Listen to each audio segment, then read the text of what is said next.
Hey guys, Lee here from Overbite Gaming, and today we're going to be talking about what could possibly be the best Star Trek game.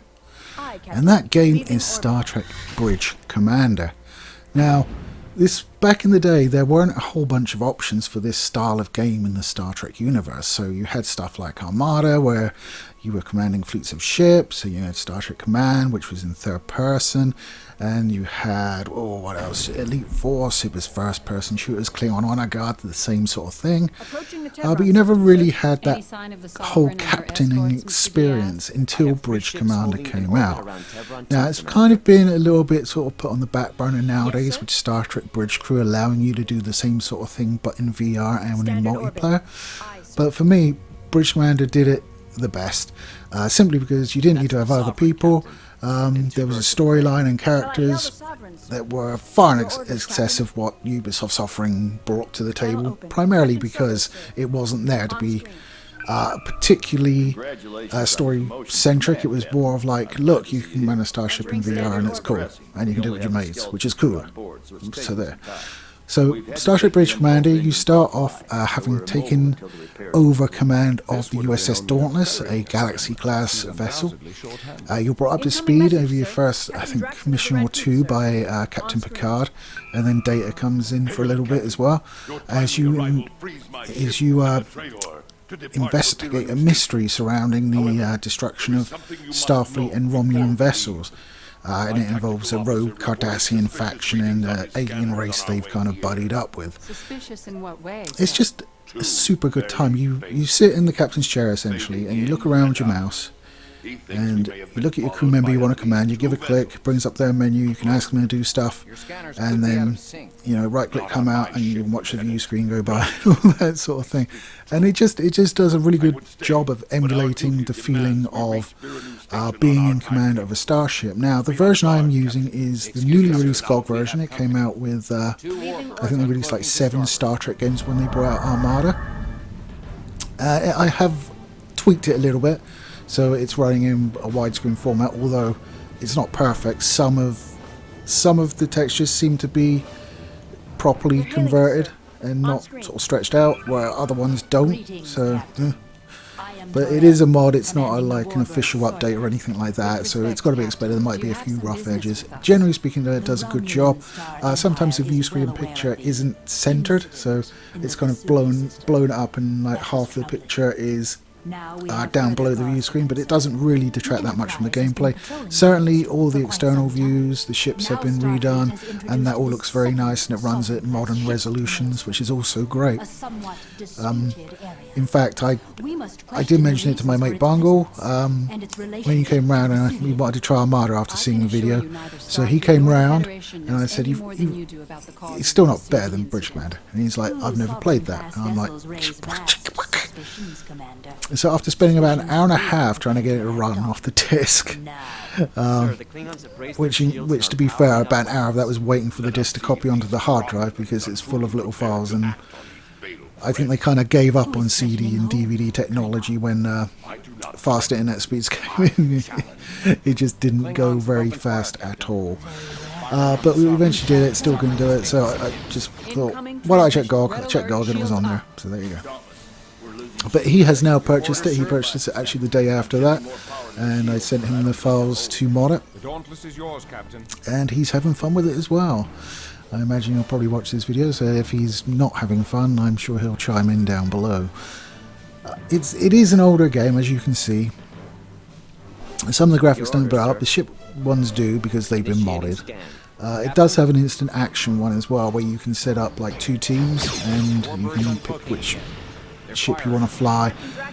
It doesn't really have that much difference sort of from the bridge view, but the external view, obviously you see the ship that you're flying, and this can be, there's a huge variety, so you can be like a Borg, which is just ridiculous, just being a Borg cube and smashing everything. I like to do like the Borg cube versus like lots of little ships and then just whomp them, so doing it with like Dominion fighters, stuff like that, it's kind of cool. I won't lie, I got a kick out of doing it. The storyline itself is good. There's plenty of twists and turns. There's a bit of mission variety. Generally speaking, it's go here, then go here, have a bit of fight, then go here, then go here. There are some sort of missions where you're required to hide and employ a bit of stealth, which, given the way the game works and has always worked, it's a little bit tricky. Or I've always found it a little bit tricky. I mean, I'm no good at stealth games when I can see all of the components on the screen and have a stealth meter. So, like, asking me to do it, working out where my starship is in relation to everything else and not getting caught, it's a bit of an ask, at least for me. But Star Trek Bridge Commander is great. I love the combat. The combat can be done in two different ways. You can manually do the combat, which I just found to be not the best way of doing it. Certainly not in the campaign at any rate. I just let my tactical officer Felix, he deals with all that. I'm just like, yep, okay, attack this guy. You can give him like different orders.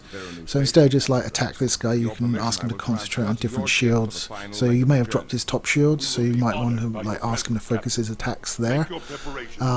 Or you can get him to disable certain systems so they can go off the warp drive if they're in danger of warping away. And there's disabling phases which help that as well, so you can switch them over to disabling mode and they'll just do subsystem damage. They won't actually do hull damage, but they won't go through the shields either, so you need to get the shields down and then give them a bit of a disabling blast in the appropriate system, which comes in handy, especially when you're dealing with like a cloaked vessel.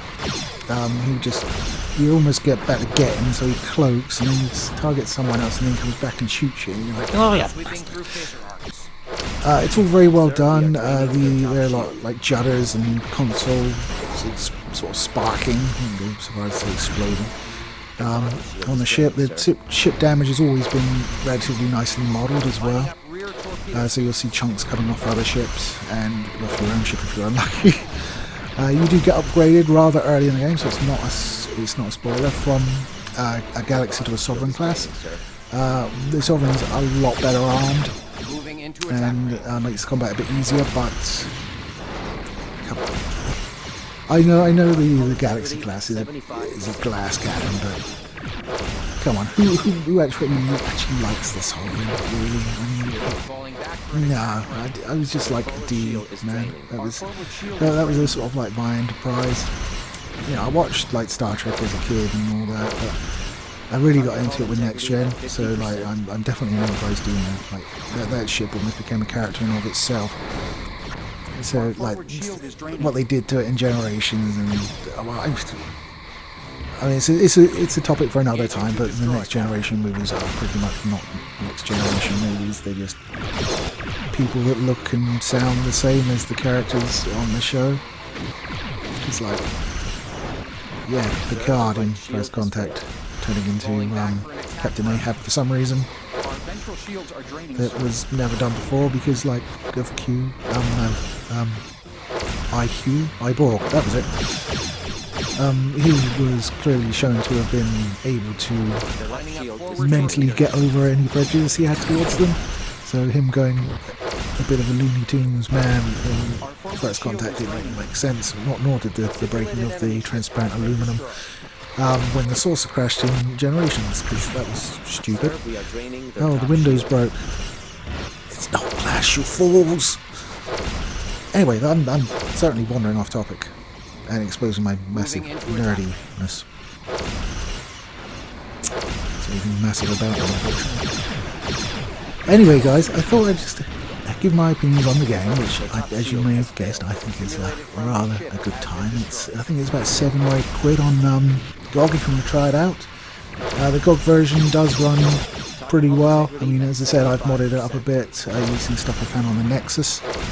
But outside of that, it will run fine. It will run 4x3, so there is that restriction to it unless you mod it.